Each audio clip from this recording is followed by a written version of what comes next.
Welcome aboard the BK Escape Pod. That's right, it's the augmented and bionic podcast version of the live show. You can hear us Saturdays from 10 a.m. till 12 p.m. Eastern on 100.3 FM and AM 1450 WBHF radio. You can stream the show live there Saturdays at WBHFradio.org or on the free Tunein app. Look out, here we go. Portions of this show have been pre-recorded. Yeah, it's a podcast rebroadcast. All of it is pre-recorded. You big dummy. Stand by to receive our transmission. Well, we may have a record. I don't know if it's a record for the show, but I'm thinking it might be, depending on how long I've been on radio. Just how many movie reviews, that I've got to talk about today. Over the past, week and a half or so, we've gone to see 3 different films in the theater. Not streaming, not on Blu-ray or anything like that. We've actually gone to the theater and paid our admission, got our popcorn and our drink, and sat down and waited for the curtains to go back on the screen and watch the movie. And you know what else I love right now? Alan Sanders. Hey, how you doing? Hey, good morning. Thanks for the invite. BK on the air. Thanks for the intro. Did you get the email to come in? I was here. Yours is always open. I love how a lot of the movies now are showing trailers, and they're making an emphasis and saying in the trailer, only in theaters. They've added that to a lot of it, and I think that's great because for me to see a big movie that I'm really going to enjoy, that's the way Remember I that want used to see to be it. the selling point when movies were, only in theaters. See it only in theaters. Because remember when they said the small screen was going to take over the theater, and so they would remind you, "Oh, that's great. You can watch on your little 19-inch screen, but only in theaters will you see Raiders of the Lost Ark." Right. And they're doing it again. They're saying, hey, if you see a movie, see it only in the theater, because I think it's the way to see a lot of them. And the last 3, one of them I saw, and with me, I have a double standard when it comes to movies and in theater or streaming online at home.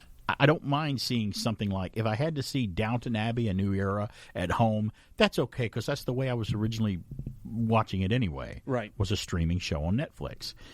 But something like Top Gun Maverick or Jurassic World Dominion, the other 2 movies I'm going to talk about today, along with the 3 total, those are meant to be experienced big, big screen, big sound, big experience, with a crowd of people, sometimes when there's a curtain in front of the screen and it just opens up, it just adds to the experience for going to the movie. That means you're at a film. I don't have curtains on my flat screen at home. I could put them on it and kind of make it open up. That would be kind of fun, but it would be kind of awkward, though. No, if I did that. When you say that, there's that moment when you're a kid when you notice that for the first time, and it always is there. That recollection of presentation. Our story is about to begin. Yes, and I love that. I do. I still love the theater experience, even with my home theater, home surround. Yeah. Yes, I can recreate a semblance of that, but I will never have an IMAX size screen in my home. Right, and the way movies are presented to you on a screen, if everything at the theater is set correctly, that's still the optimum picture way to watch the film, the way it's projected up on that screen, because all the colors are correct, everything is the way it should be that the director intended. Say what you want, how good a system you have at home, it's still not a film being projected in its original form. It's being you and I may disagree on that. No, it's being compressed in a little way, and it's on a home platform. Because it's no longer film that we're seeing. Well, not film, but digital. You know what I mean. It's still not presented in the same way it is in a theater. In a theater, it's projected and shown to you in colors and brightness and darkness levels in a way. Even though we went on a Tuesday to get the Tuesday special, we spent the extra couple of dollars to see the Did you go to the extreme screen? Atmos theater. It's their version of IMAX, but not quite. It's not quite, but right. The Atmos surround. Yeah. That extreme theater, NCG Ackworth. You're talking about Top Gun Maverick. Phenomenal. That's what you saw. Yeah. It's worth me if I'm going to the big screen. I want to make sure I'm seeing the best possible view with the best possible sound. Otherwise, what's the point? Do you agree with me, though, that you don't necessarily have to see Downton Abbey in that type of format? There are some films that could fit well on the smaller screen. There's not going to be any explosions in Downton. No car I don't chases? know. Maybe. I don't know. Might be shootouts? Might be a butler chase from upstairs to downstairs or something like that. But it's just a different, and it's not. I'm not insulting the film in any way. It's just a different type of movie. A different kind of movie. But I will say this: when someone makes a movie version of a television series, there is a difference. There was a bigger difference back in the old days when they would jump from the small screen to the big screen. But now, watching Even the first Star Trek: The Next Generation film that they made, which was called Star Trek Generations. Well, when I saw the movie, I was used to seeing Star Trek: The Next Generation on Paramount on television, on a picture TV show. And as beautiful as it was, and those updated effects they had that ILM did compared to the old Star Trek show, I watched it, and a lot of money was spent on Star Trek: The Next Generation. But when they jumped up to film, even Patrick Stewart and the cast said, "Oh, this is completely different. Our sets are relit. They're painted a different color. That things are bigger. Our costumes are a little bit better looking." They said we had to change everything for the big screen because you scrutinize things on the big screen a lot more closely. It has a different look. And if you watch the first Star Trek Generations movie, you go, wow, it does look big, and then the bridge is darker, and it's a whole different but think about how long ago that was. We Right. now have streaming and TV shows that have Hollywood Right. budgets now. And I understand that, but the point I'm trying to make about that is when I see Downton Abbey on the big screen, it does look different.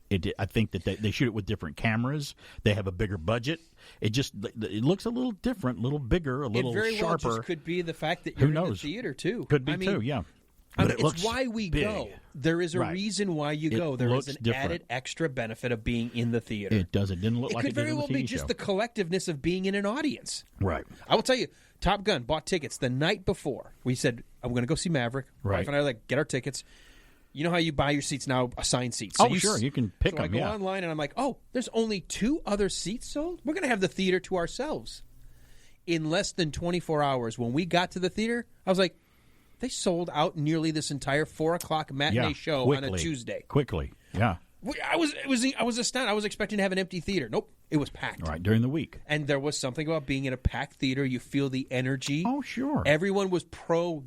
Everyone loved. Everybody wanted to see it. They were Right. Top Gun fans. You Right. could tell. There was yeah. nobody there being drugged. They're going, I can't believe I'm seeing Tom Cruise. A lot of that had to do with probably it is spring break too because no one's at school summer break. and stuff. Summer break. So a lot of people were home and kids that were home. So that might have well, something to there do with it. must be a lot of adults who work from home who chose to get off early. Yeah, well, they are a It was lot. the 4 There are a o'clock lot of showing. them. I'm not one of them. I have to go see movies at night or on the weekend. So so I've got 3 movies I want to talk about today. I want to talk about. I'll give a little review of Downton Abbey: A New Era, which I was a fan of. I watched the TV show and I thought it was a well done show because it was a period piece. It was well written and people were surprised that I liked it. But I'm like, no, it was very well done and I liked it. There was no surprise. It had everything we always talk about: well written, well acted, well directed. And I kept my interest through the whole show. Because if you've got those 3, then you're going to be watching it. Top Gun Maverick, I'll go in the order of release. I saw that next, which was last week. And then last night, we went to see Jurassic World Dominion. And I'm a big fan of the Jurassic Park, Jurassic World franchise. Like that world of interacting with dinosaurs and seeing what they can do with dinosaurs and stuff. And I've always been fascinated with dinosaurs since I was a kid. So that love has been there. So I'll tell you what I thought of all of them. It may surprise you when I tell you which one I think I thought was the best out of the 3 films of what the movies wanted to set out to accomplish. What they were out to do. I think one of them did it the best. So speaking of, we got that, and we'll hear from Pat McCormack and the Golden Rays of TV when we come back from this break. And I got a lot of other stuff going on. 2 Steven Spielberg films are going to be released in the theater in IMAX this year. One of them in 3D that wasn't in 3D. I got so many things to talk about. I don't know how I'm going to squeeze it in all the way in 2 hours as we get on air. After these messages, we'll be right back. When you're into perfection, keep on your toes. You have to be quick, 'cause here's how it goes. Push the plunger down, set the timer. Fit the pieces in place.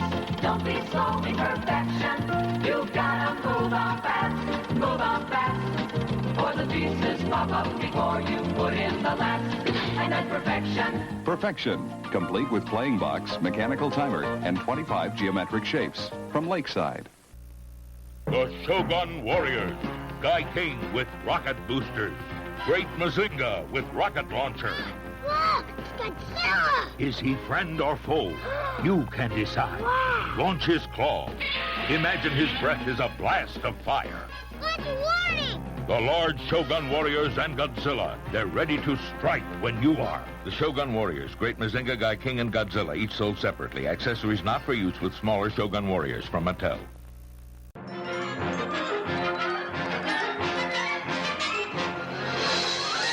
It's okay if you don't understand what he's talking about. He probably doesn't either. It's BK on the air on AM 1450, FM 100.3, and online using the Tunein radio app.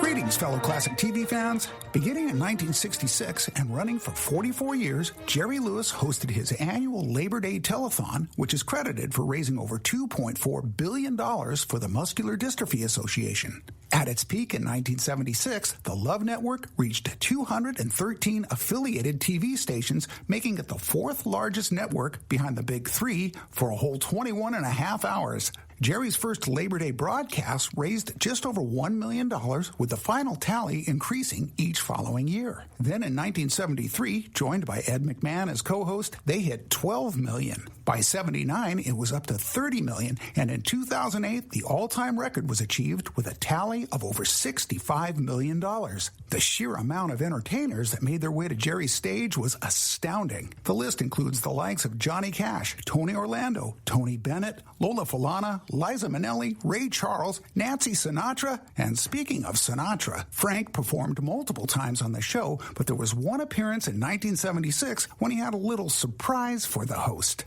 Telling Jerry he had a friend there with him that loves what he does, out walks Dean Martin, and for the first time in many years, the legendary team of Martin and Lewis were reunited.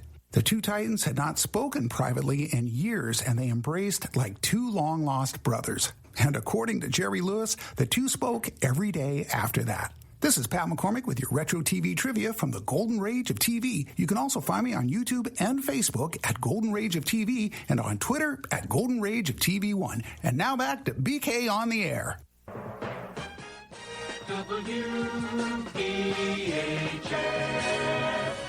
in Cartersville. Cheerio! Get a pow, pow, powerful, good feeling. Cheer, Cheerio. Cheerios, made from oats, the cereal grain highest in protein, fortified with 8 vitamins and iron, and golden toasted to make it a tasty part of your family's complete breakfast. Cheerio.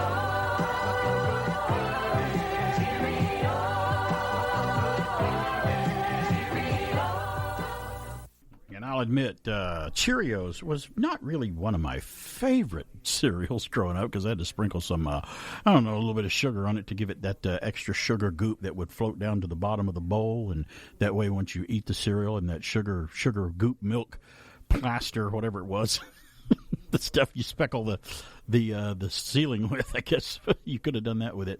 It was the best part of the cereal, eating that stuff. Hey, we're back. It's BK on the air here.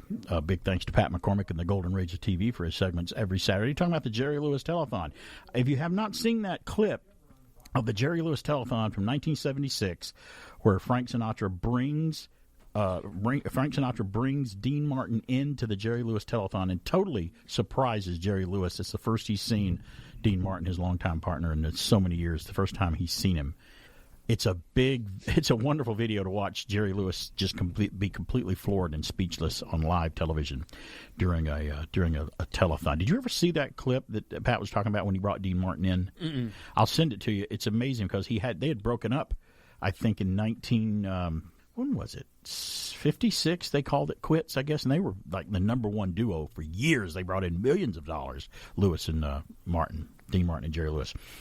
And he supposedly hadn't talked to him or seen him since then. And then that 76 telethon when, because they're both friends with Frank Sinatra, and he brought him in, and it was amazing to watch their genuine reaction to each other, and the affection they had and the friendship they had kind of sparked right back up when they were in that room together. Because human beings are so screwed up sometimes. They are. I get that, and I think this happened to them. I think sometimes after you've decided you can't work together anymore, the separation, you feel like, well, I'll never want to see you again, and then you build up. Yeah. Instead of saying, you know what, it's been a while. We can still. It's weird how people will just choose to stay. I'm not talking to that person ever again. Right.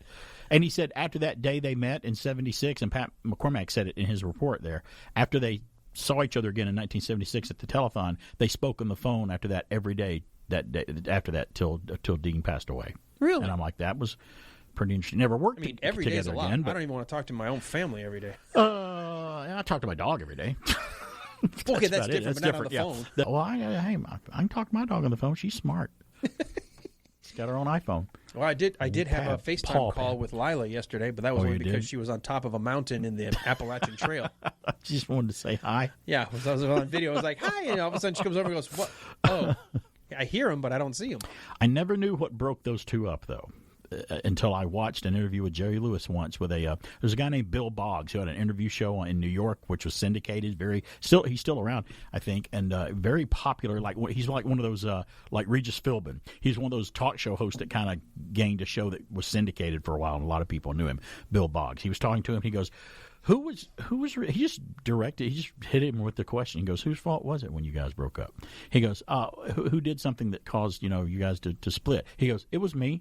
Jerry Lewis said, "What?" He goes, "What it was is not important." But he goes, "The fact that I did something to put a crack in the foundation of our friendship." Sometimes he goes, he equated it to a car.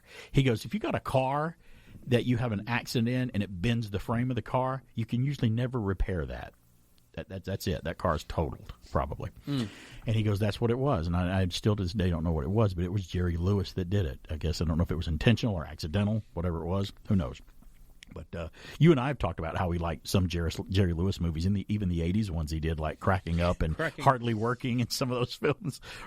Cracking Up cracked me up when I saw it as a kid. I thought it was funny. I have to wonder if that's one of those movies that it lives better in my memory now. It may. But some of those little snippets, because basically it's a collection of It's just little vignettes. Yeah, that's all it is. Loosely strung together by a guy who's trying to figure out how to kill himself. Right. And so was Hardly Working. The one he did after that was Hardly Working, and it was a guy who was out of work, and he's trying to find a job, and he just went from job to job that he was just bad at. And it was just little shots of him at a job doing it badly. Almost the same film, but different story. Or lack of story. Or a little string of story. No real sense. That takes it along. So, yeah.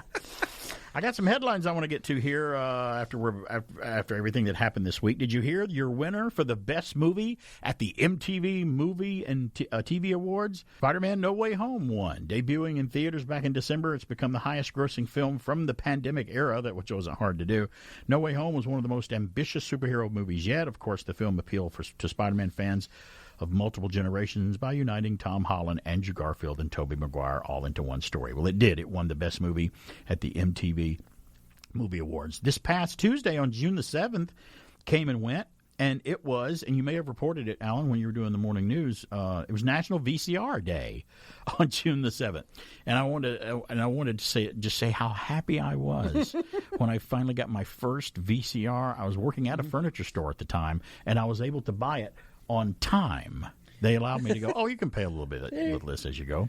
And we got people looking at us through the window again. That's awesome. We love doing this. Poking and going, look at the animals. Look at they keep in the Look at the guys in there. Throw them some food. That's why there's no bars there. That's why it's glass. That's right. Because if you threw us food, we'd probably eat it. Right. We love it that we're on Main Street. If we were in an office building, we couldn't see anybody. That's cool. No, but at least they're not giving us the one finger saying we're number one. Remember when those people go by and do that? He's giving the correct one. Okay, good. Yeah, that's the index finger. That's the one we like. I remember our first VCR. I remember how much. Yeah, I love that. First of all, I didn't realize how expensive they were. As a kid, you don't have any idea. Yeah, I think I gave $500 for mine in 1984. And or something like that. And that was a lot for me. And it was my dad who bought it. Our first one was the top-loading mechanical chunk. You had to literally... Yep. You couldn't set anything on top of it. There was no auto feed and soft eject. There was and the remote control for recording. If we wanted to record, pause, play, was a corded. Oh, so you had the cord remote. Had to plug it in, and my dad would try to time to record his favorite movies, and here comes a commercial break. Pause because he wanted to be able to go back and watch it without commercial. He was pre-DVR. You know what? He could have let us do that because we were good at doing that when we're recording music off the radio. Mm-hmm. We could do the same thing. Yeah, stop that thing. It always drove me nuts when they would come back with no little fade to black on the previous. Commercial. The show's back. You got to hit record. And so when you rewatch it, you're like, I missed the first half second of the show. Yeah. But that's okay back then. And the other thing when I had my first VCR, mine was an RCA Selectavision, I think was the name of it, VTR, they called it. It's videotape recorder. It wasn't VCR, they had the VTR on it. And when I would watch it, I first had it hooked up to a television because we were a little rural at the time, in where I was at the time. And we had an antenna, not cable.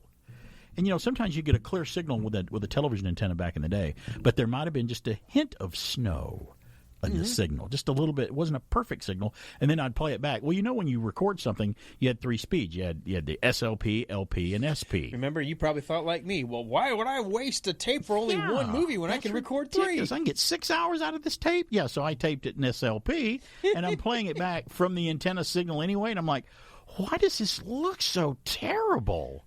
This looks horrible. There's a little bit of a waver, and people look green. Why is that? And they're in a constant snowstorm. And then if it was a movie you loved and you watched it all the time anyway, that tape starts to degrade. Just got used to it or whatever. So VCRs are great. I'm one of those guys that the first time I had one, I went into that instruction manual, and I learned exactly how to operate that thing. I knew how to program it. I knew how to make it where it wasn't flashing 12 o'clock over and over again, which meant, what did that mean? Oh, all my family and friends, I had to fix their VCRs when they couldn't do it. So, and that was fine. I was happy to do it because it was a new piece of technology, and I felt important. Mm-hmm. I'm like, they are asking me to program their VCR. And I'm like, okay, I'll do it. I felt like one of those IT guys that I had back in the early 90s at the places I worked, because I would always be like, hey, Biff, can you come in here? I got a problem with my computer. And he's like, what is it? I'm like, well, I can't get this to work or that to work. And he's the IT guy that shoves you aside and go, well, here's what you do. Click, click, click, click, click, click, click, click. And I'm like, great, you did that so fast I had no idea what you just did, but I think you did it on purpose, and you do that. So we don't know how to do it, so you can get mad. So you can get mad at us when you think we're supposed to know how to do it. That's how I treated the VCR in my family. I'm like, no, you don't need to know how to program it. I'll do it for you. And so I did it for you. So the VCR, National VCR Day went by on June the 7th, and I remember it very well. And hey, if you had 2 heads or 4 heads, they look different when you pause the scenes too. Mm-hmm. I love to get them where you pause, and it was crystal clear when you paused it. It's BK on there. Let's record something. Marty, shh, you'll scare the fish. But we're missing the big football game. Relax. My VHS home video recorder is taping it right now. Terrific. Watch. Terrific. But suppose it's over 3 hours. Relax. Panasonic VHS tapes up to 4 hours of sports, movie specials on one cassette. Wow. This VHS is for me. We caught the whole game. Best catch of the day. Yeah. VHS, the 4-hour system from Panasonic and other leading companies.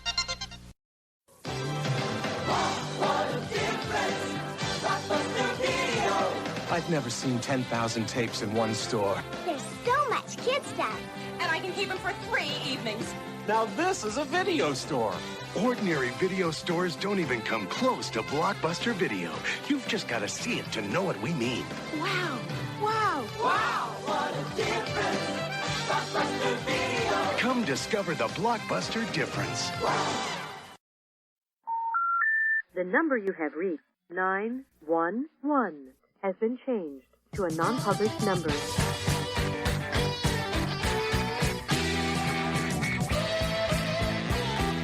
Hey, we're back. It's BK on the air, having a great time. I want to give out a shout out to Vintage Brian and Jack. Jack is out there waving at us, too, with his 2 German Shepherds. Had a lot of folks outside waving at us live on the air here. I love being on Main Street here, seeing people come by that are listening to the show. Technically, saying Wall Street. Wall Street. Well, it's the Main Street to me. It's Main. It's connected to Main. We got a great view of downtown. Main Street, Wall Street. It's a perfect view everywhere. I hate saying that we're on Wall Street because they think we're trading stock or something. Okay. No, that's the wrong Wall Street. Museum Drive. That's the wrong Wall Street. Okay, that sounds cool, too, yeah. But we're literally right across from City Hall, Mary Lee Pettit Fountain, and the railroad tracks. Farmers Market. Downtown Carsville, Georgia. So many people downtown. It's awesome to see every beautiful Saturday. Northwest state of Georgia, where it's going to be a nice, warm summer day let's today. Do a plug for your podcast. If you're listening on the podcast, come up one Saturday and watch the show being made live. Yeah, if you want to, yeah. You can sit right outside the window. If you're in the state of Washington, just cop a flight and come into the area. Stay a while and come on in and take your shoes off. Y'all come back now, you hear? Y'all come back now. Sit a spell. Yeah. It's time that we flash the audience. Each other? Wait, what? Weird. Well, no. Well, it's radio. Nobody will see it. No, yeah, they will. Yeah.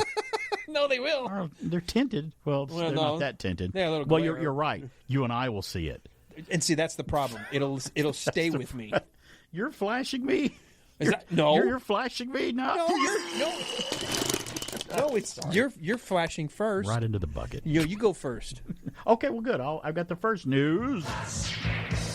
Oh, we got some great ones today from UPI. The iconic Mystery Machine van from the 2002 live-action Scooby-Doo film is available for 3 overnight stays in a Southern California Airbnb.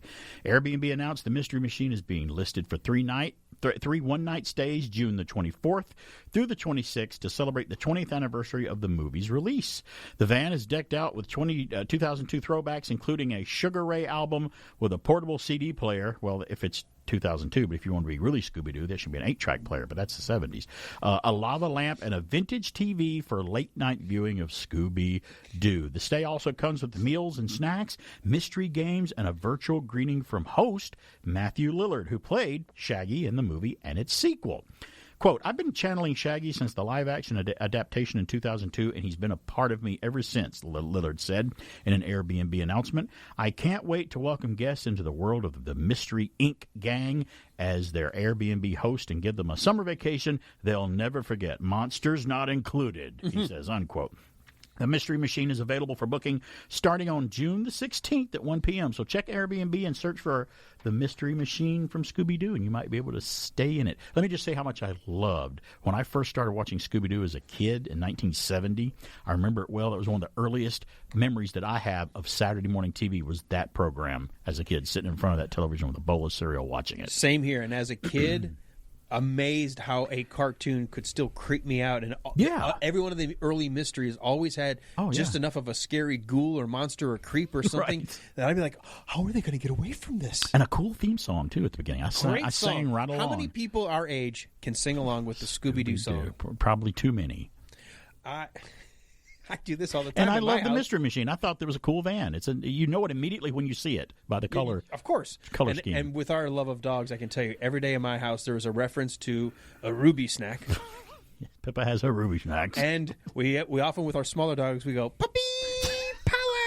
Which was you're getting into the Scrappy-Doo there. Scrappy dog. I think I had stopped watching it at that point because when Scrappy came in the late 70s, the mid-70s. Yeah, that's right. See, the momentary shift into nostalgia. That's cool. I think I may change, at least for today, your nickname to Scrappy-Doo. I'm kind That'd of a Scrappy. Cute. You little Scrappy-Doo. Scrappy-Doo. All right, I got the next news. A lot better than Goober and the Ghost Chasers, which was a direct ripoff. Scrappy looking. From UPI, 2 people were rescued after getting trapped in a large tank of... What? Fertilizer. No. Sawdust. No. Corn in a corn bin. No, this would actually be... the words trapped makes me wonder, why would you use trapped in this environment? Oh, for you, must be vodka. Well, no, alcohol in general. No, it wasn't, but for you, for many of our listeners, trapped in a tank of chocolate. Wow, that sounds like not bad. Yeah, this took place in Lancaster County, Pennsylvania. Emergency crews were taken to the Mars Wrigley plant. Oh, Mars Wrigley, the other one. Mars Wrigley in Elizabethtown. The borough had a population of approximately 11,600. It's located about 18 miles southeast of Harrisburg. WHP-TV in Harrisburg reported 2 people fell into the tank, which was waist deep with chocolate. Wow. The 2 were apparently not badly hurt at the time, and they were taken to a hospital, according to Penn Live. Crews were called to the plant at 2 p.m. after the workers became trapped. I guess it was Once again, problem. Is that really trapped if you're in a tank of chocolate? It's like, oh, you're in a giant vat of barbecue sauce, or I'm thinking about all the pleasant things. I mean, for me, he fell into a giant vat of bourbon. That's not trapped. I said vodka. That's called. I was close. I mean, I'm not going to complain. But, I mean, I'd slowly drink my way out. Where's Alan? Well, he was taking a tour of the Jack Daniels facility. You know how Scrooge McDuck used to swim in his gold? You could have a pool full of bourbon. That's I'd be right. okay. That's right. Don't open your eyes. That might be bad. Oh, goodness. 770-386-1450. Is our number. Somebody's calling right now. Hey, it's BK on there. Hello, who's this? This is Tammy at Glitzy Chicks, and I called in to say it was chocolate. Oh, you knew chocolate. Oh, you knew what it was. That's right, then. Chocolate. Did you see the story online? Yes, I did. Oh, good. How would you take it falling into a vat of chocolate? Would that be a problem for you? I would not. I'd love to turn into an M&M. Turn into an M&M. You would be a chocolatey, glitzy chick, right? A chocolate. Exactly. That's awesome. Thanks for calling in. I appreciate it. Thank you. All right, bye-bye. I got to tell you, that's between awesome. her voice and now thinking chocolate-covered chick. You've got it, mister. Glitzy chick. That's a snack worth eating. That is it's a nice candy bar, I guess. Oh, goodness. I'd be happy with that. Moving on, I got the next news. Wow. Hey, I'm not normally a chocolate fan, but there are There are exceptions to every rule. And I don't mind it either. This from UPI as well. A British martial artist broke a decade-old Guinness World Record by deadlifting 285.49 pounds. What do you think about that? It's not very awesome. Doesn't sound... No. Well, there's got to be a catch. Oh, wait. The catch is he used a single finger to do it. Oh, my God. 285.49 pounds with a single finger. Steve Keeler, 48, used only his middle finger to lift the 6-iron weight disc in Ashford, Kent. Guinness World Record announced. That's, wow. I feel like that old show. That's incredible. Keeler broke the record set by an Armenian back in 2012 of 268 pounds by his finger. Keela, who has been practicing karate since he was 18 years old, said he started strength training around 4 years old. And we know that martial arts build up strength in your fingers and your hands, too. At least Chun did for Remo Williams in the Remo Williams movie, but that was another one altogether. Okay. He said he decided to attempt a Guinness World Record after lifting weights with a single finger during a training session and discovering the record was only about 22 pounds more than what he had lifted. Keeler dedicated his record to the memory of his stepfather. So that's a lot of weight for one finger. One finger? I mean, your fingers, you can break your finger. I mean, it's I've you know, when I bring home groceries home from the store, I try to get every plastic bag I can on my fingers so I don't have to make a second trip out to the car. I'm like, no, I can get all of these on my hands. And by the time I get to the door, I'm like, my fingers are being pulled out of their joints. This is terrible. Take these groceries out of my hands. Because heven forbid we make 2 trips no, to the car, I don't right? want to make that many trips to the car. That's right. Of course not. What was the movie? Was it a Clint Eastwood movie where he's like, I'm gonna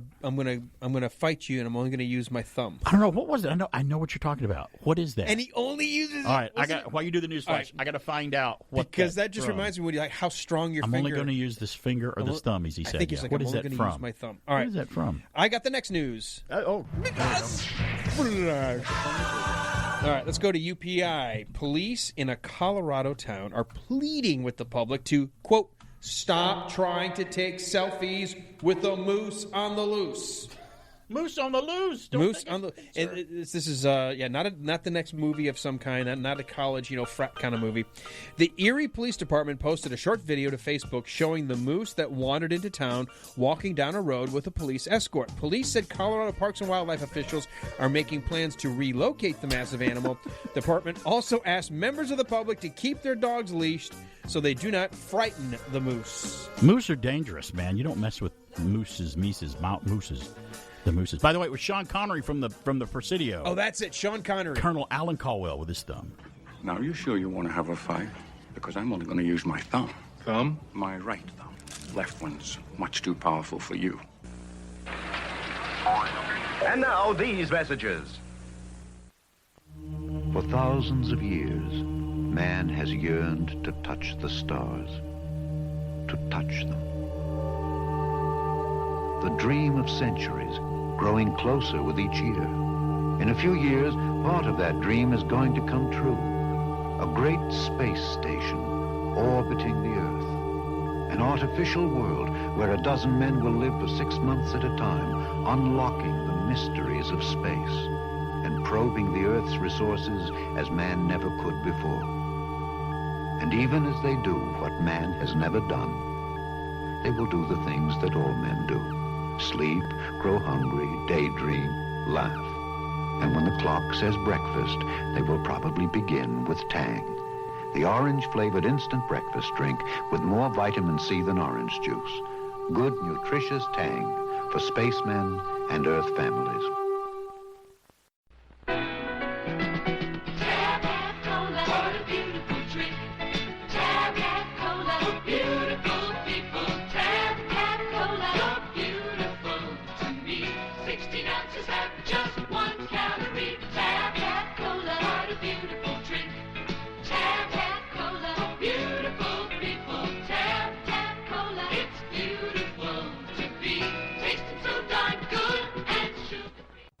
To say that you behave childishly is an insult to children everywhere.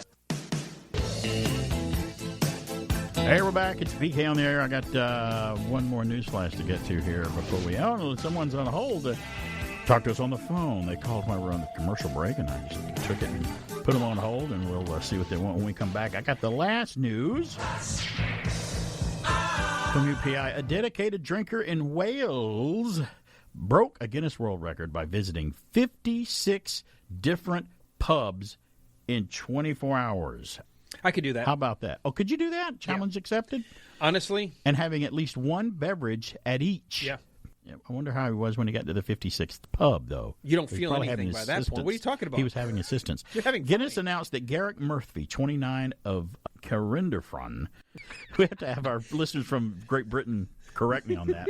He drank at 56 Cardiff pubs in 24 hours on February 5th, breaking the record of 51 pubs set by Englishman Matt Ellis in 2021. Hey, I may be descendant from English, but I can't always pronounce their words. The hardest thing would be keeping them within a close proximity to be able to get to 56. Well, let's read on and see what the particulars were. The record-keeping organization rules required Murphy to have a drink at each pub, but the beverages were not required to be alcoholic. There you go. There's the key. Didn't have to be, but maybe they were. Him then. Okay. Murphy said that he did. You just wouldn't be going anywhere the next day. Murphy said he did have some beer during his attempt, but his drinks also included orange juice, apple juice, Coca-Cola, lemonade, Diet Pepsi, and cranberry juice. He said the record attempt led to the increasing number of bathroom breaks over the course of the day. Well, of course. Murphy said the record attempt was the hardest thing I've ever done in my life, unquote. Wait, he just had to visit 56 pubs in 24 hours. Yeah. He said it was the hardest thing he's ever done. Does this not sound very impressive? Does he not have a to job? You? No, it doesn't sound impressive at all. He said the Guinness World Record. I do 10 in a night on our local pub crawl because we only have 10 establishments.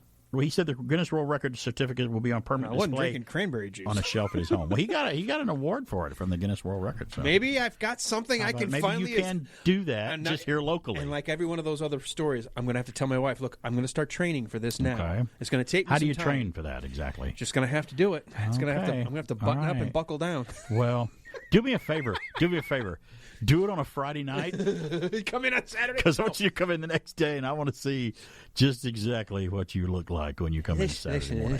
It's going to be fun. I don't think you'll say that Saturday morning. Holy fun. You Saturday morning, you'll be like, oh, it'd be Alan Sanders. If I was on a 24-hour pub crawl, I'd still be flying.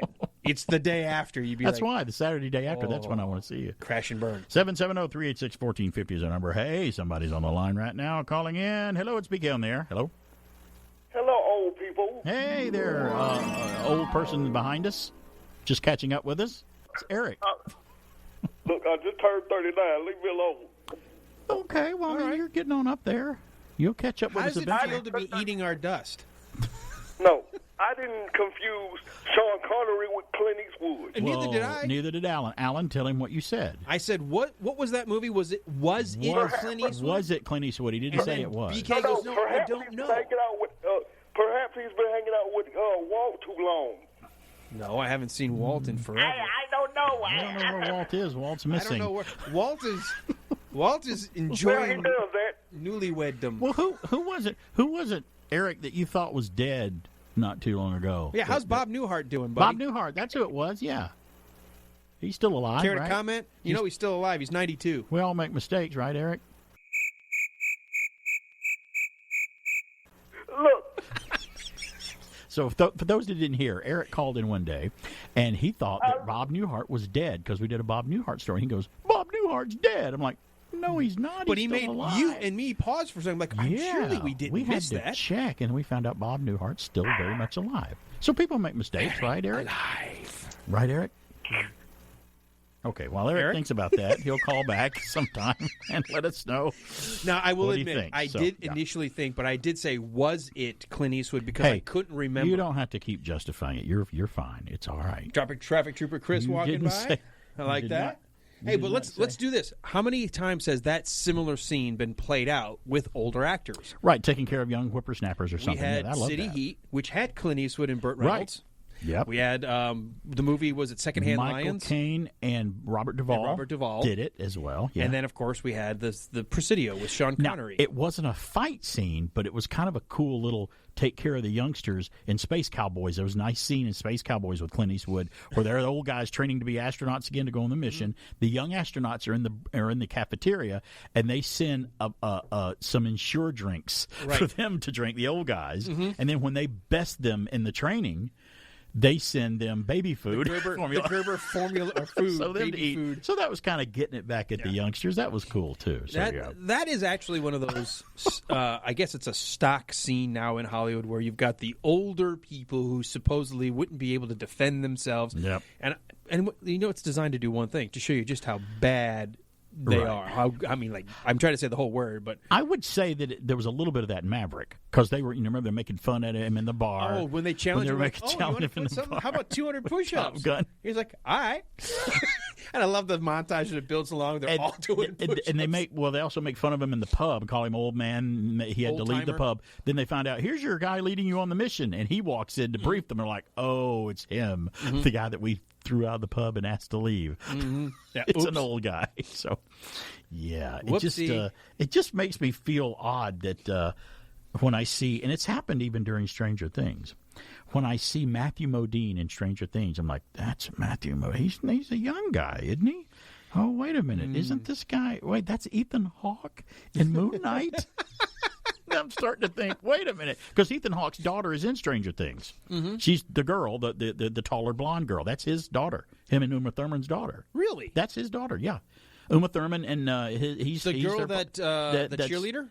No, the goofy girl that worked in the store in the mall. Oh, really? The one that goes on the adventures with them. The one that lost it talking to the guy about wanting to see that Freddy Krueger character in the cell. The girl on the right that didn't like wearing the sweater and the dress and everything. I had the no Tom idea. girl, basically. Right. Yeah.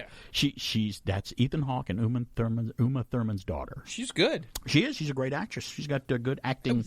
Genes, I guess. Can we do a segue since you've been obviously the second part will come out in July. Yeah, and I'm not finished. I've got 1 or 2 episodes. I got 1 or 2 to go, and then it's done. I can tell you, Stranger Things Season 4 has been one of the strongest of. They've all been great. Oh yeah, they've all been great. This one's been phenomenal, and I think part of it is these kids have grown into their acting. Right, that's a lot to do with it. And they're all so believable. They all do such a good job. And I think the Duffer Brothers and the creators of the show have gotten more comfortable with it because, as we talked about it, when they did the first season, they didn't expect to do anymore. No, they're like, this is going to last it'll be season. 10 and done. It'll get buried. But it took off, and they had to all of a sudden go, oh, wait, we got to lock ourselves in a room and write more stories. They just backed up the Brinks truck and said, can we do a season 2? And here's some money. Ended it. They literally ended it to end. They just thought. Right, sure. And that if you could have been season the end. 1, it could have ended there. But as I watch season 4, so far, if it continues on its freight train course that it's on, for me, it could be the best season that they've done, and that's crazy because usually people don't best themselves that much, and it looks like these guys are doing it. Well, and have you heard the rumor about the Duffer Brothers being approached by Marvel to direct a Ghost Rider movie for Marvel? The MCU, and I'm like, maybe a rumor, but if it's true, I would be happy to see them take a crack at it. Game of Thrones kept getting better and better and better until after season 6, so they could still build, but hopefully you have to learn when to end. And me binge watching Game of Thrones, thought it was good the whole way through because I didn't have to wait for those episodes back in the day. I mean, I binge watched.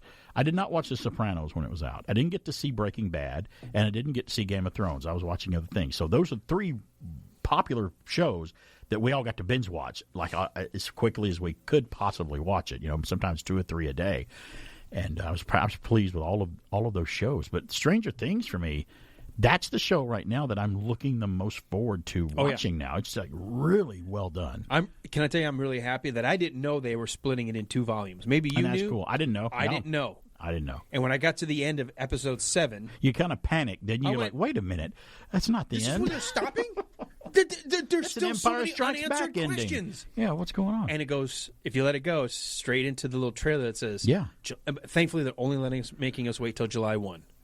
Right. Thank God, because I could just wait I was waiting for them to say, next year. No, I don't want to wait a year. Every person that works on that show, from talent all the way down to the key grips, catering people, whatever, just seem to be top-notch talented folks, and they've got their collective together on that show because they know what they're doing, and it's incredibly entertaining. And I look forward to the next episode just as eager as the last one. I'm like, what's going to happen? What's going to happen? I can't wait till you get caught up. And I love doing that. I'll probably text you when I watch the last one. So. I am charged up on that show. That I cannot wait for July 1. And may I say to them, bravo on the use of practical effects for their show, for the close-ups and stuff.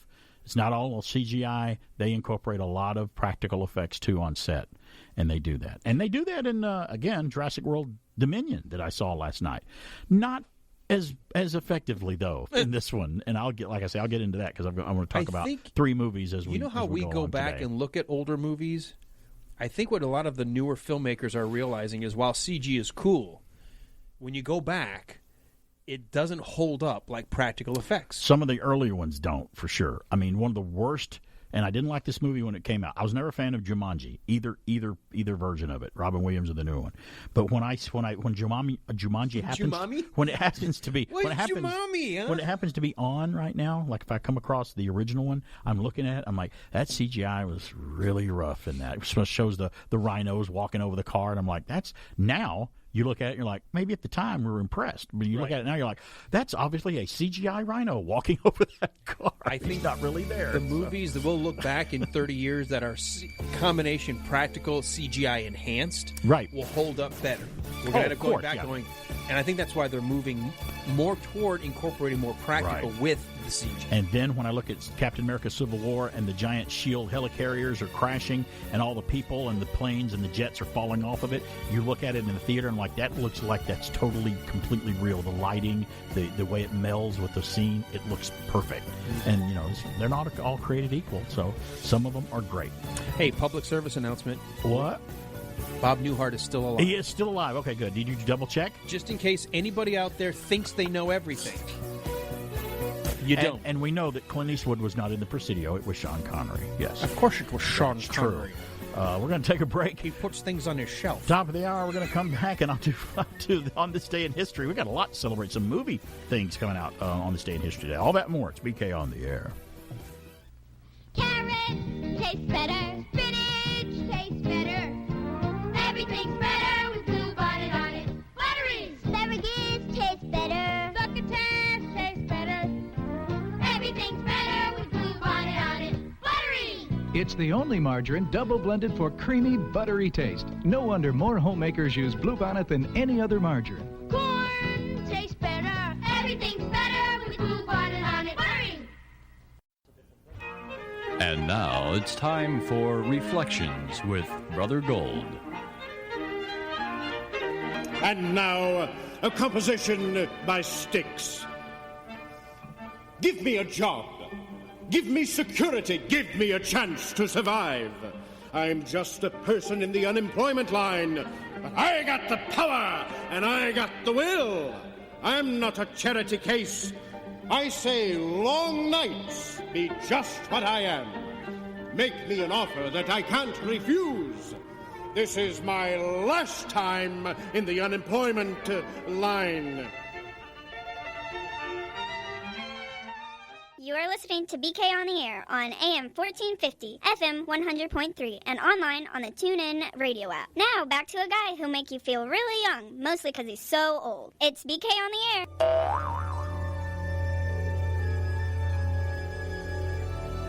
He's lost.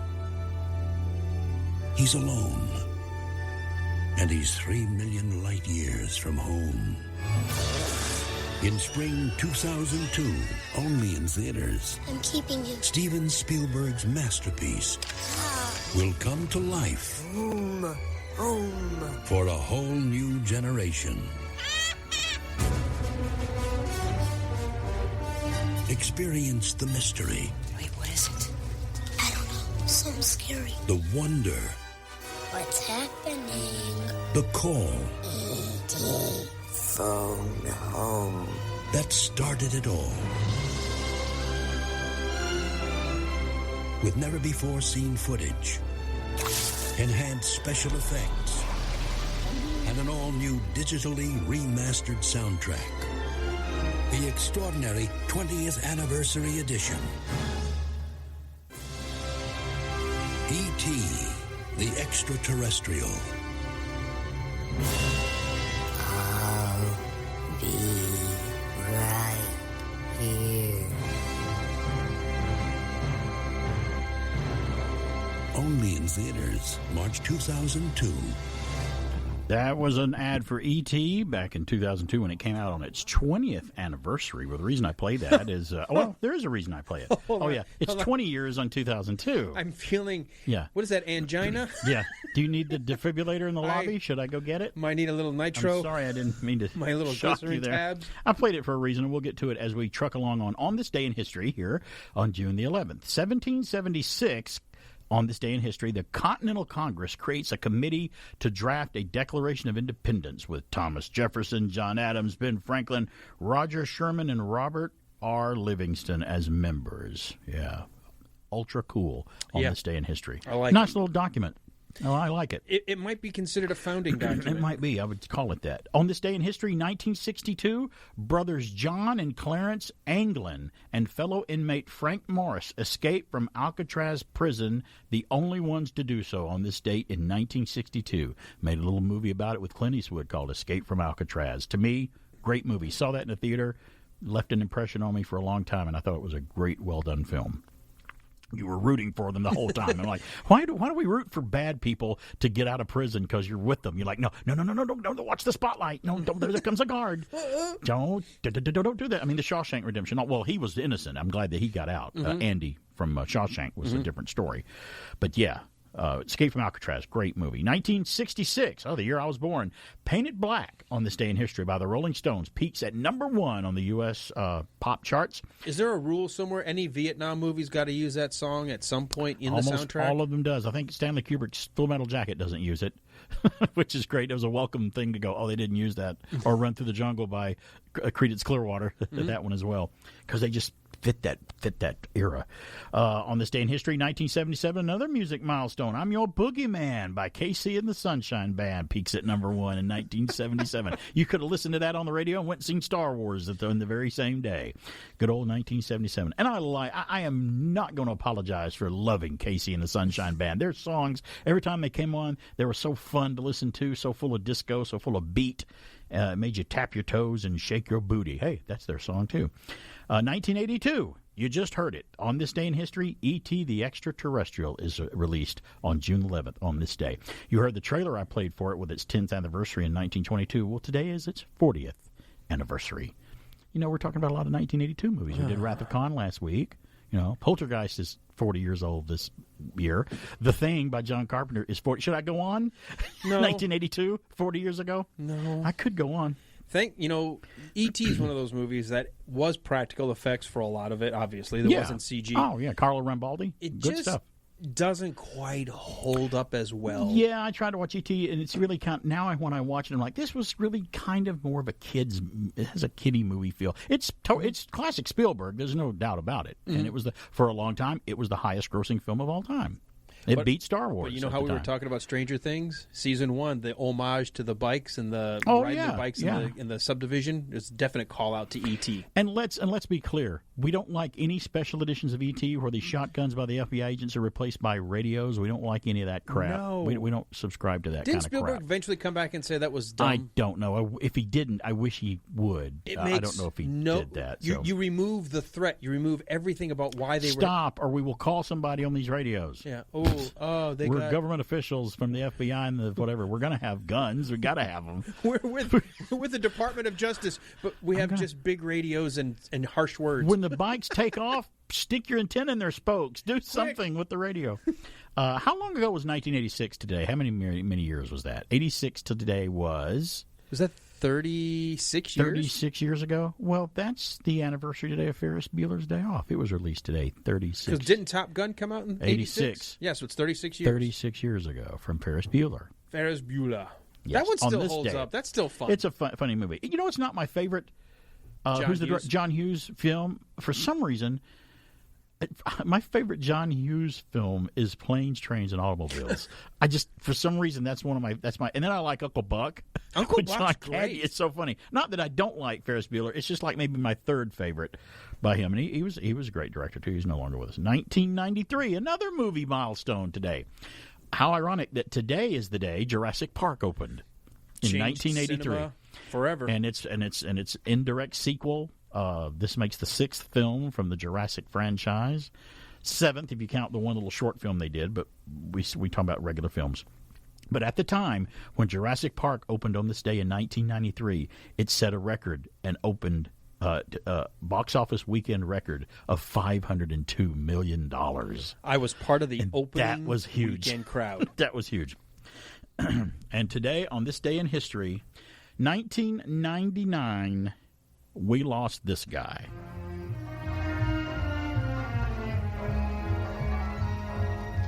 Once, just once, I'd like to be able to land someplace and say, behold, I am the Archangel Gabriel. A fascinating cultural development of a kind which has... it was wrong.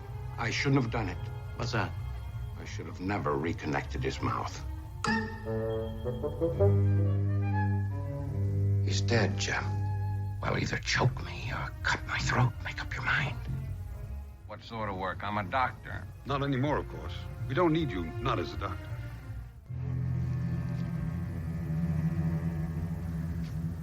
You'd like to see just how fast I can put you in a hospital? What am I, a doctor or a moon shuttle conductor?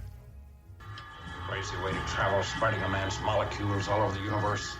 Forrest Kelly passed away on this day in history in 1999. There are just a few snippets of him from the original Star Trek series, losing his cool like he usually does, arguing with Spock and having his own little bit of comedy. There were three perfect characters, Kirk, Spock, and McCoy. There were just a trilogy of different personalities that were written that way to meld together the way they did. Mind meld. Speaking of there, we'll have more. Way back in 1988, when I was young, the American Cancer Society taught me that a low-fat, high-fiber diet could reduce the risk of cancer. I gave up some of my vices, didn't drink too much, ate my vegetables, especially those rich in vitamins A and C, and every bite was delicious. Today, I'm 82 and still having a blast. Ready for warp speed, Commander. Execute. The American Cancer Society knows eating right can reduce the risk of cancer. Love podcasts? You'll love Podcast Magazine, taking readers into the lives of today's leading podcasters and beyond the microphone of the shows fans love. Each month, Podcast Magazine's dedicated writers share personal interviews, industry happenings, exclusive categorical charts, and independent ratings and reviews of under-the-radar shows. If you listen to podcasts, subscribe now at podcastmagazine.com and grab a free lifetime subscription while you can. That's podcastmagazine.com. Your move, creep.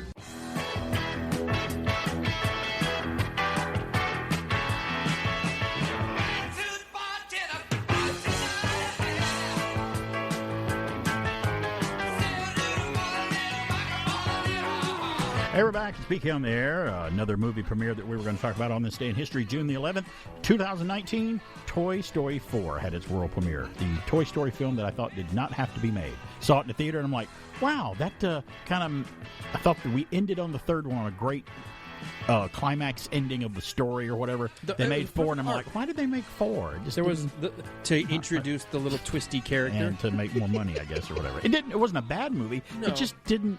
It's like Alien 3. It's like an afterthought. It's not good.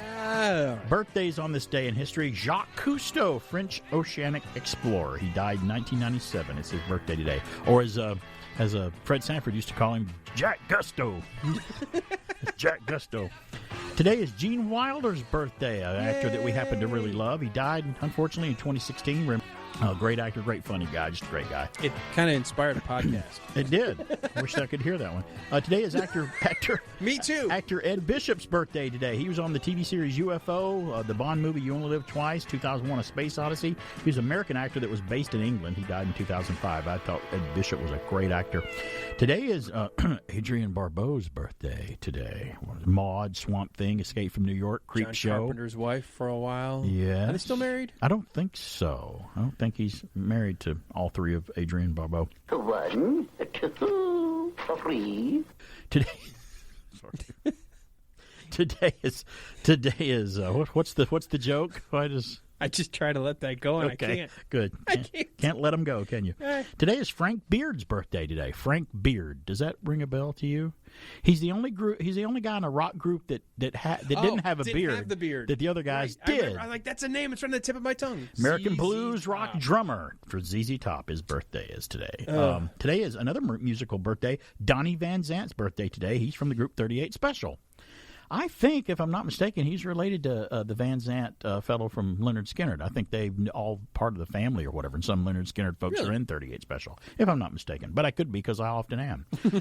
Today is Peter Dinklage's birthday. Today, that had to be cemented with me by saying American actor, because I'd only seen him do roles with British accents, with English accents, and I didn't know for a while that I just wasn't familiar with him for a while. You didn't see him in Elf? No, I saw him in Game of Thrones first. And I'm like, and he sounds. There's no fake to his. I bet he could fool people from England to think that he is that he's British. Make an elf joke again. No, seriously, are you Santa? You make one more elf joke. That was for me the funniest part of the movie Elf. And a local birthday today. Today is Caitlin Nacon's birthday today. Aww. Enid in The Walking Dead. She's actually from a local town here called Woodstock, Georgia, which is not far from Cartersville. But did she grow up in Cartersville too? No, she shot a video with me before she got discovered, and even then showed up after her debut with the what do they call that? The Dead.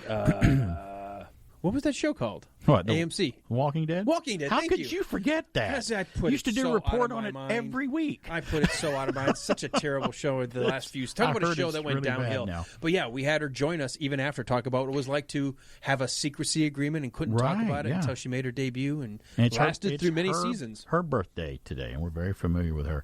It's always National Something Day every day, believe it or not, whether you like it or not. Today is National Corn on the Cob Day. Nothing wrong with that. Nothing wrong with that. No. And today, there's nothing wrong with this either. Today is, what did the people in the news flash fall into? Chocolate. Today is National German Chocolate Cake Day today, too. You know, I don't mind German chocolate cake. I don't have a problem with some of that coconut mixed into the icing there. I don't mind it. A lot of things I don't Not a big mind. chocolate fan, but every now and then a little bit of it is okay. You know what? Neither am I. We have that in common. And my wife just dies a little bit inside when I say that because she is a chocolate lover. Left and right, up and down, sideways and diagonally, and however ways she can get it. So she's and I don't even like the kind of hot chocolate that she likes. When I do like chocolate, I prefer the milk chocolate. She likes the dark black hole chocolate that's darker than a witch's heart. Enjoy the black chocolate, dark chocolate, dark with black. salt. I like that. Lack of light chocolate. But my favorite combo, and it still is my favorite Halloween candy, will always be Reese's Peanut Butter Cups. Oh, when you mix peanut butter and chocolate together in the cups, you and I are the peanut butter cups of Saturday morning. Yes, we are. By the way, yes, we are. Know that, but neither one of us want to be the chocolate. Wait, what? That's okay. Weird. That's all right. We can alternate. We can go back and forth. Wait, I don't know about that. Move along. Be more specific. Exactly. Well, 3 movies are out in the theater right now. One of them has been out for a couple of weeks, and then a week later one came out. And then it's the summer. Summer movies are coming out for sure. It's almost like every weekend. Right. Yeah, the summer movie season is upon us. They're running at full steam, and there's more coming out later. But I got this story from Brent Lang from Variety. He's talking about Jurassic World Dominion bites into $18 million in previews. The 6th film in the Dino Saga is expected to loom large at the box office. Well, I don't know after I tell you what I think about it. This weekend, Jurassic World Dominion. No, it's Top Gun Domination is Top Gun. It's expected to generate $125 million in stateside ticket sales from 4,600 theaters across America. Now, Jurassic World Dominion preview results compared favorable to other franchise entry. Jurassic World nabbed $18.5 million when it opened Thursday night back in the day, and Fallen Kingdom, the second one in this current series of Jurassic films, generated $15.3 million over the same frame. So yeah, the new one is out. We went to see Downton Abbey: A New Era about a week and a half ago when it came out. Then we went to see Top Gun Maverick last week. And then we went to see Jurassic World Domination last night. So I'll start Dominion. See, why am I calling it Domination? Because you want it to dominate. I wanted to dominate the box office, and now you're having second thoughts. Don't think it's going to. In fact, I'm going to throw that away. I think Maverick's going to continue to have legs in the theater. It is, and I was wishing more that a T-Rex would grab Maverick's jet and just shake it and throw it down, but I don't know that that's going to happen now. But again, it just was released not yesterday, so we'll have to see how it goes. Downton Abbey: A New Era. Now, I watched Downton Abbey on television, and I thought it was streaming on Netflix. I thought it was a fantastic show. Well written, well acted, well produced. I got enthralled in the storyline of these people. period piece set in the early 1900s and on into into the 20s and 1920s or whatnot of this show about, if you're not familiar with it, it's about an aristocratic, back when the aristocratic families were still around and still had lots of money, but they were starting to show signs of falling out of favor even back at that point. But toward the end of this show, they lived in this big, it's not a castle, it'd be a castle to us compared to our house, in this beautiful home with the servants down and below them down in the basement area, or whatever you want to call it, the servants' quarters area. And it was about the interaction of their lives and them, reacting to events of the world and personal problems. And it was basically a soap opera is kind of what it was. But it showed just how much the servants that worked for them were almost just as much vested in what was going on in their lives as they were in theirs. It was like they were an odd, all family members for some reason, even though they weren't related to them, they still were part of their lives. When one of them had a problem, thrown in jail, falsely accused of something, then the aristocrats that they worked for usually got involved in it too. So they may have been serving them, but in a way they were all, sort of codependent on each other in a lot of ways. That's what the show was about. There's a show in the 70s that I never got to watch called Upstairs, Downstairs that PBS used to show from England, which was about that very thing. And I hear this is kind of like that. What was the movie that came out that was like that? And I know Mrs. BK will know what it is. Was it Gosford Park? Was that the movie? Gosford Park. Gosford Park. That was just a film version of kind of like The Servants and the Aristocrats or whatever. I think that was the movie. It's that typical British manners and society, right, and a commentary. Yeah, the servants and the how did one class think of society versus the other. And it was very well done show. I just like Happy in Iron Man 3 when he's in the hospital, after the explosion of Iron Man 3, and he's watching Downton Abbey in the hospital room because he's a big fan. Jon Favreau, Happy, Tony Stark's assistant guy, he's watching. He says, "No, leave the TV on Downton Abbey." He likes that while he's recovering in the hospital. And then I found out what it was all about because I started watching the show and watched it all the way to the end and loved the show. Very well done. And I saw the first movie when it came out a couple of years ago, the Downton Abbey film that came out. This one's better than that one. This was actually better than that film. So I give a big 2 thumbs up. It's the whole movie about the new Downton Abbey is about a film crew is coming to Downton Abbey to film a movie and use their home to film the film. And it's silent films, and so the people in Downton Abbey aren't used to this whole filmmaking thing. Who are actors? They kind of look down upon them and stuff because they did back in the day.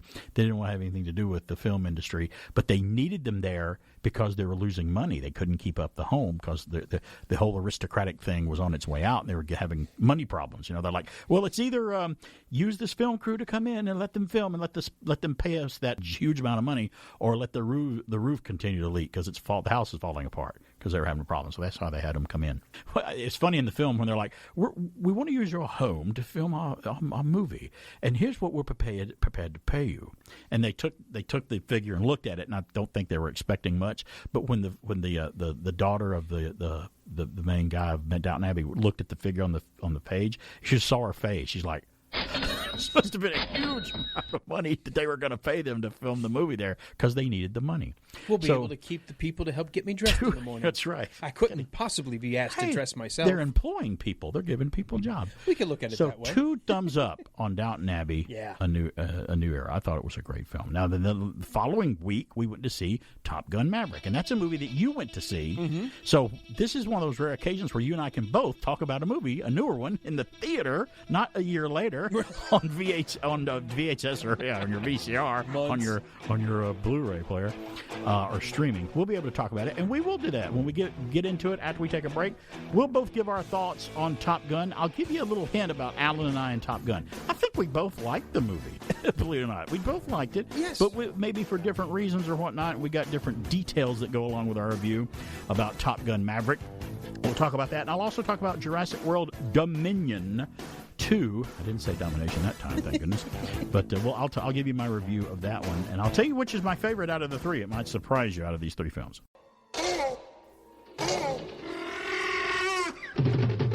We will return after these messages. Ever watch kids play with Weebles? It's really something. Hey, hey, look at me and Weeble. Me and Weeble go all around. One day, kids pretend they're flying into Weeble Airport. Next day, they play around the Weeble Cottage. Or if it's real nice, they go out to the Weeble Marina and go fishing. Hey, hey, look at me and Weeble. The Weebles waddle, but they don't fall down. Romperoo makes Weeble toys. Came to this little place. Waiter says, try this, you'll like it. What's this? Try it, you'll like it. But what is try it, you'll like it? So I tried it. Thought I was gonna die. Took 2 Alka-Seltzer. Alka-Seltzer neutralizes all the acid your stomach has churned out. For your upset stomach and headache, take Alka-Seltzer and feel better fast. Alka-Seltzer works. Try it, you'll like it. You are listening to BK on the Air on AM 1450, FM 100.3, and online on the Tunein radio app. Now, back to a guy who'll make you feel really young, mostly because he's so old. It's BK on the Air. Sometimes you feel like a nut, sometimes you don't. Almond Joy's got nuts, Mounds don't. Almond Joy's got real milk chocolate, coconut and munchy nuts too. Mounds got deep dark chocolate and chewy coconut. Ooh. Sometimes you feel like a nut, sometimes you don't. Peter Paul, Almond Joy's got nuts, Peter Paul, Mounds don't. Because sometimes you feel like a nut, sometimes you don't. And sometimes you fall into a big giant vat of chocolate. And there's nothing wrong with that. Hey, it's BK on the Air. We're almonds. Back. Yeah, almonds is one of those nuts. And I can eat, I like nuts of every kind. There's some that I don't like as much. I'm glad you like all kind of nuts. Yeah, I do. Because I'm here. Not a nut that I didn't meet. Brazil nuts and maybe, what's the other one? Brazil nuts are they don't have much of a taste. They're the bigger ones, but they're okay. I still wouldn't turn them down. They're still really good if they're salted and they're good. But I think probably macadamia and cashew and pistachios are my 3 favorite. The ones that are the most actually the macadamia have the least amount of carbs in them. They're actually one of the more healthy ones you can eat. But the other two, man, they're loaded with they're stuff, not good. So, almonds are probably the best of all the nuts. In terms almonds are great. A small cup will curb your hunger for a few hours. Especially and it's I love good. them roasted. We watch when they go on sale because nuts are expensive now. And they had at the store we go to, they were all on sale. This one particular, and they had a new flavor, ghost pepper sprinkled. I saw those and I tried them in the pack. I tried those and they're really good. They're really good. And my wife was like, "You're not supposed to eat the whole can." I'm like, "How? Sorry, how do I say no?" I can't stop. So anyways, sorry, just big plug for nuts. Well, yeah, nothing wrong with plugging nuts. That's for sure. I sound like Muttley. You do. You're not a smoker, but you sound like one when you laugh. What's the other shortage I saw? It was like baby formula shortage. The other shortage was sriracha sauce. Oh, did you see that? I thought you were talking about feminine hygiene. No, well, I didn't want to go that route. But sriracha. I mean, how is there a shortage of sriracha sauce? Which I'm not that big of a fan of sriracha. I just don't think it's all that great. It's okay, but I'd rather go to other sauces than that. I'd rather just go to regular Frank's Red Hot sauce. I just love that. But I put that on everything. How's there a shortage of sriracha? It'll be sad for me personally if hot sauce in general and spicy seasoning is hard to find because every meal is sprinkled with some of that hot goodness. Well, I'm going to do this story before we run out of time because I always run out of time on this show because I got so much fun to talk about. You're reviewing your 3 movies, and then we have something to talk about. Yeah, I'll just continue with that because I already took care of that first one. How about Top Gun Maverick? You got to see it. I got to see it. Now, I'll preface mine by saying I was never a huge fan of the first Top Gun movie. I'm not the biggest fan of Tom Cruise either, but I appreciated when I saw the film. I'm like, yeah, this is a crowd-pleasing Navy fighter pilot recruitment movie, which it was. It did a lot for their recruitment. And it was an exciting, huge money maker, popular movie with a dynamic soundtrack. That's what Top Gun was. But me, especially in the 80s, when those movies would come out and were overhyped to the max, like Top Gun, Flashdance, Footloose, all these movies that came out like that. When I was younger, I'd shied away from them. I'm like, that's not going to live up to that. I don't want to see that. I'm not interested in any of that stuff. And that kind of turned me off to it. Well, the same thing with Top Gun Maverick. When I saw it, I'm like, okay, this is actually, I'll start with the good first. Number one, it's a well-made film. The sound is incredible. The actual shots of the actors in the jets, because when they turn in these jets in the movies, those actors are really in jets, making these turns, and their reactions are priceless. I thought it was great. And that made it even more realistic, which is fine. That was great. The movie had a great vibe and excitement and sparkle to it, and it was really it really what do they say? It really popped. It's a movie that pops, which I kind of like the first one. I did like the fact that it had no wokeness, no political correctness agenda or anything like that. It was a straightforward. We're in the Navy. We're pilots. Sure, we got a lot of egos, just like the first film. We got our new version of Iceman in this one. Our conceited guy. You're always going to have that. Then we got the female love interest at the bar. We've got that too. All the same things that came along like in the first film. The cockiness of Maverick. He may be older, but he still has that. Oh, I can do it. Just let me do it. I'll break the rules and do it. I compare Maverick in a way to Gomer Pyle.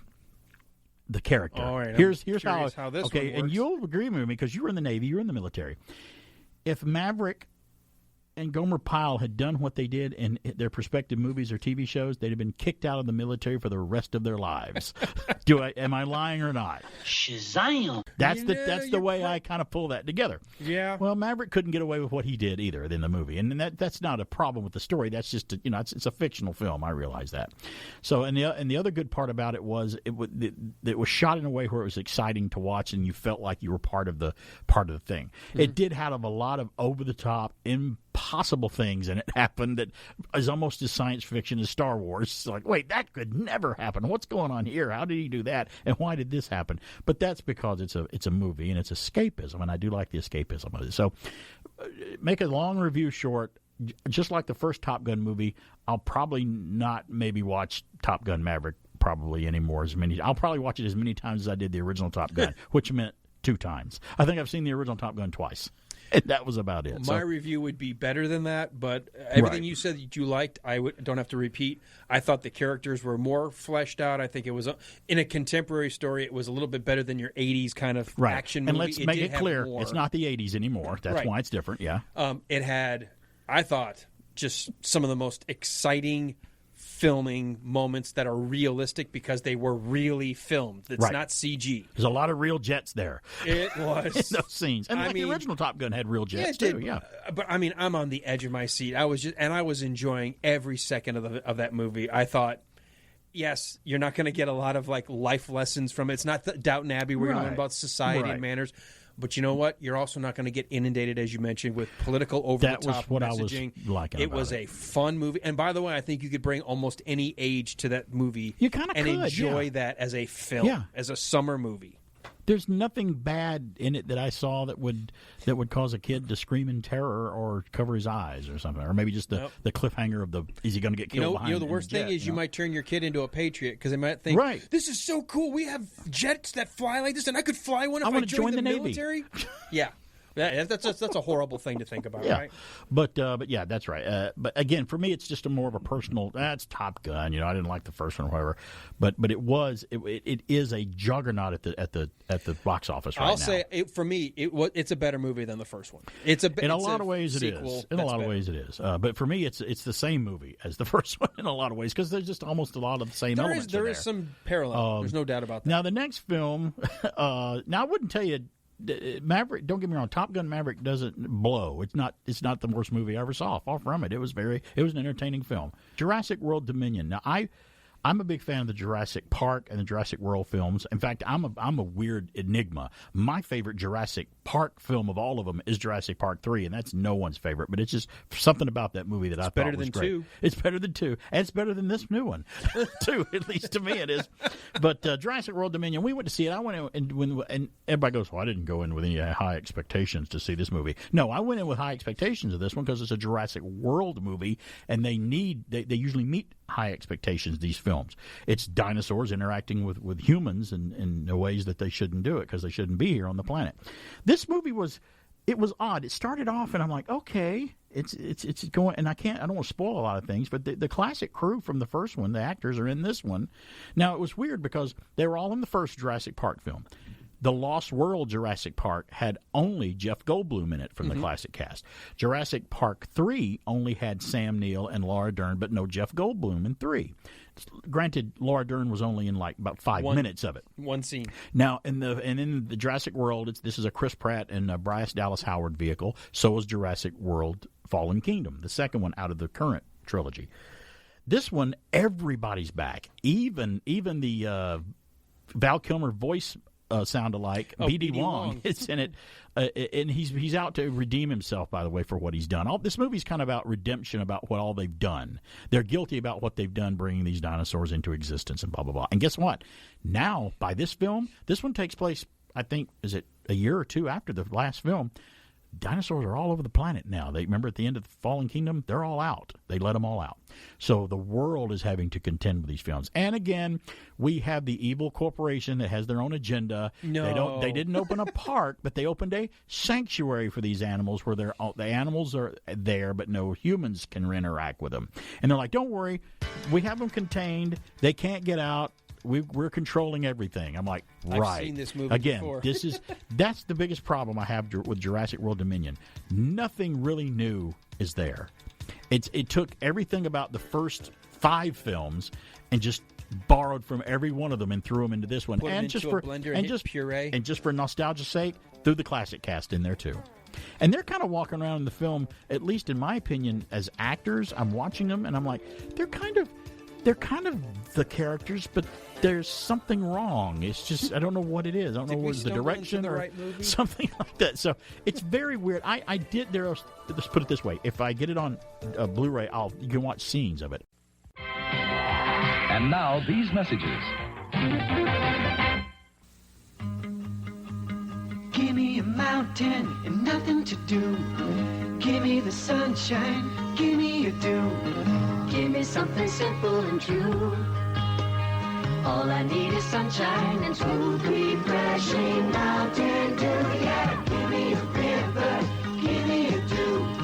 Give me my good friends, give me a dew. Give me the sunshine, give me a dew. It's the Jurassic Park Command Compound. With an electronic computer that says over 100 commands. Best film. We need more firepower. The computer Send help. helps you control Jurassic Park. Got him. T-Rex attacking. Look out, Rex!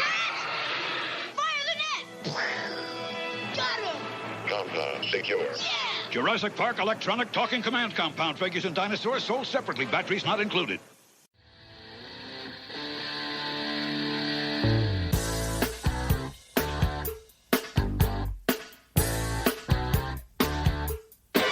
So it's BK on there. Just to recap my 3 movies I saw, I'll give a thumbs up to Downton Abbey, A New Era.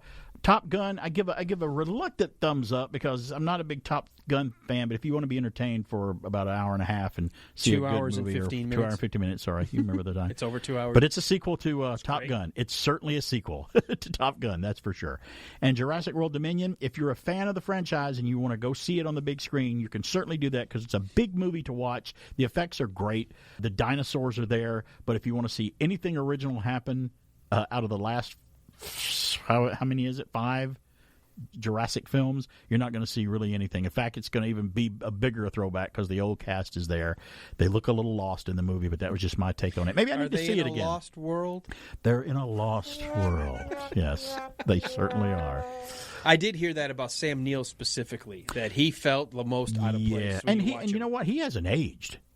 And Sam Neill looks great. I'm like, wow, he's just got a gray beard, but he still looks great. His voice, though, you can tell his voice is aged. Laura Dern's aged, but she's fighting it, you can tell on her face, with some kind of I heard work the other done thing is you or have something. to accept that Jeff Goldblum, as smart as he is, doesn't realize the company he works for has dastardly plans. Well, they did fool him in the film, so you'll see why and how, But how that they did he's that. got But some great one-liners. He does, and he's being Malcolm in it for sure. It's him. But, like I say, there's nothing in it that they didn't do one thing where I'm like, oh, that surprised me. I'm like, oh, there's raptors chasing Chris Pratt on a motorcycle again. It's like, oh, we got 2 Titans battling at the end with them running around trying to get away from them again. We got Giant Place that loses control of all the dinosaurs at the end again. It's like it's an okay movie. It's just you're not going to learn anything new or see anything different. And that's kind of what and that's made me disappointing. Go, but darn it. But you need to see it. Maybe I've you'll seen think all of them in the theater, so at some point I guarantee I'll be seeing this probably in the next couple of weekends. It's nice in the theater to see it. You want to go on the big screen to see it because it's still a big movie. It's got great score by Michael Giacchino. It's got all the elements are there of the effects and stuff. But you know what? The practical effects in this one that they used, especially for the close-ups of them petting dinosaurs, they didn't look quite as realistic. Really? least and even Mrs. BK said the same thing. She's like, it looks kind of fake. I'm like, yeah, it kind of does. So I don't know what happened there. So I think it's cast heavy. There's too many cast members in this thing. There's the classic cast, the regular cast, the new cast, but then there's more supporting characters all over the place that's going on. So I think they just tried to, what you said, they just tried to put every ingredient in a blender and just mix it all together into a Jurassic Shake smoothie and drink it down all at once. Here's your Jurassic smoothie. And don't take a breath. Just drink it all in one gulp. And we shoot it to you through a fire right. hose. That's right in your gullet. Wait, I'm choking. Don't give me so much. Well, let's continue some movie talk here while we got time. From Gizmodo, Jaws and E.T. This makes me kind of happy. Jaws and E.T. are coming to IMAX this year, and this just broke this week. This is one of those things where it's a semi-rumor, but now like 20 different major sites are reporting it. So I'm like, there's too much egg going to be on faces if this doesn't happen. I think this is probably going to happen. It says they're going to need a bigger screen. Two of Steven Spielberg's most iconic films, 1975's Jaws and 1982, 40 years ago, E.T. the Extraterrestrial, are being given special IMAX releases later this year, with Jaws even getting a 3D version, it says. That's intriguing. E.T. will phone home first on August the 12th, tied to the film's 40th anniversary. It'll be followed on September the 2nd by Jaws in both IMAX and Real D 3D. No word yet on ticket availability, but check with local theaters that have IMAX or Real D screens as time marches on here. Also, the Jaws IMAX screening are in 2D, and the 3D ones are not in IMAX. So if you want to see Jaws in 3D, you have to see it on the regular size screen, which is fine with me. I don't care. I've been watching Jaws on whatever screen I could get it on, as long as I've been watching it, so I wouldn't care. Just because I have never seen That's a where 3D I would see version, I'd see it just for that, to see how just well. To be fun. And it may be sad. It may be where it's like, oh, what a we gimmick. may be disappointed, yeah, but it may be in 3D and go, oh, that was neat to see that. When you think Ben about it, Gardner's head come out of that boat right at my face, I don't know how that's going to look. Well, there are a lot of shots where the shark brushes right in front of the camera, or things come right at, and they didn't think about making 3D when they made the movie, so it would work. But I know it's got nothing to do with it. But Jaws 3D just comes into my mind, and I just kind of throw up in my mouth. We need to make a sure bit. we're being very clear. This is not Jaws 3. This is not Jaws 3 in 3D. This is Jaws in 3D from 1975. Getting a 3D treatment. Is it true that most people get attacked by sharks in 3 feet of water, about 10 feet from the beach? Yeah. A shark is attracted to the exact kind of splashing and activity that occurs whenever human beings go in swimming. This is the extraordinary motion picture version of the best-selling novel, Jaws, rated PG, maybe too intense for younger children. It says, quote, Universal is honored to have been part of so many extraordinary, unforgettable Steven Spielberg films over the past 47 years, including Jaws and E.T. and Jurassic Park in 93, which premiered on this date, by the way. Jim Orr, president of the domestic theatrical distribution for Universal, said in a press release, no filmmaker, it's fair to say, has had a greater, more enduring impact on American cinema or has created more indelible cinematic memories for tens of billions of people worldwide, he says. So what else does it say here? Sources say that Spielberg and Amblin were involved and approved the conversions, they say, although it's unclear what specifically will be different or changed, other than it being 3D. Also, E.T. is the original theatrical version, no extra footage or CGI walkie-talkies, it said. Thank goodness. That's great. I think he walked that back. I think he felt it was he got swept up in the gun debate at that time. Well, I know that when it came out on home release, you could watch either version, which was great. You had the option. Unlike Lucas, which won't let you watch the old ones. And that's exciting when I hear that. Now, we're particularly curious to see what Steven Spielberg's approved 3D conversion of Jaws looks like. Of course, yes, we are. The news comes out on the eve of another Spielberg-approved project, Jurassic World Dominion, which is supposedly they say they'll have a new trailer for the IMAX release of E.T., in select theaters. It did not have one in the select theater that I saw Jurassic World last night on. So there was on some viewings of your Jurassic World Dominion, you'll see an IMAX ET re-release trailer that's coming up. Did your version of Maverick have Tom Cruise talk to you for a few minutes? Yeah, I think they all did, didn't they? Okay, I didn't know if it was everything or his not. His little introduction the big theaters, because I saw it on the extreme screen. I thought that was cool, but a bit odd. I'm like, okay, well, he's introducing the film. I guess that's okay. I don't know why. I guess he wanted everyone to know, because maybe with CG, so many people just assume that these actors went above and beyond. They're not just sitting in a green screen studio. They literally were in these Navy jets. It sounded like they worked really hard on it. And maybe he I wonder did how many that. tossed their cookies the first few times. Did that. Because they do, man. Pulling those G's and turning around. I wonder also if he did it because, this is in the theater. We're back in the theater. Right. And COVID. He does say something about welcome back to the mirror, theater. So, yes, that gives me Did you hope. see the trailer for the part 1 and part 2 of the new Mission Impossible? Yeah, I did. And that's another franchise I don't really care for. No, I think that's a franchise that's gotten better.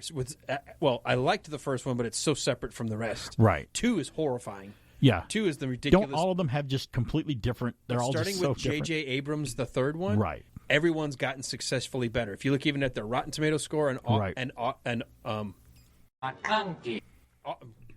my word? I can't think of my words. IMDb? No, yeah, your Rotten Tomatoes. You have your audience score. Audience. That's the word I'm looking for. Audience. You forgot audience and The Walking Dead today. Autumnal. I'm like, what's the autumnal the score? robots that go to the movie theater. The audience score.